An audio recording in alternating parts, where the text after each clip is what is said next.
अस्सलामु अलैकुम वरहमतुल्लाहि वबरकातुहू। नाज़रीन, इस्तकबाल है आपका शाही मीडिया चैनल पर। नाज़रीन, आप जो स्क्रीन पर देख रहे हैं ये राखी सावंत हीरोइन है, जो फिल्म एक्टर्स है।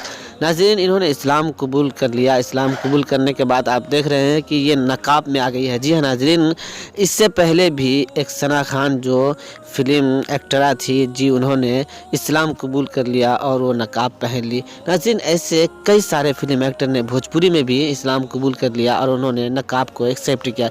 नाज़रीन, इससे पता चलता है कि उन तमाम लोगों के लिए जो इस्लाम के बारे के ख़िलाफ़ चलते हैं, उन्हें इन वीडियोज़ देख करके उनके मुंह पर एक तमाचा है कि इस्लाम मज़हब में आने के बाद किस तरह लोग अपने आप को महफूज कर लेते हैं इन गलत कामों से। और फिल्म इंडस्ट्री को उन्होंने इस तरह लात मारा जिससे उन फिल्म एक्टरों को और वो हीरोइनों को एक मुंह पे तमाचा है। जी नाज़रीन, ये वीडियो देखने के बाद बहुत खुशी हुई। अस्सलामु अलैकुम रहमतुल्लाहि व बरकातहू। नाज़रीन, अगर वीडियो अच्छी लगे तो लाइक करना, शेयर करना हरगिज़ ना भूलें।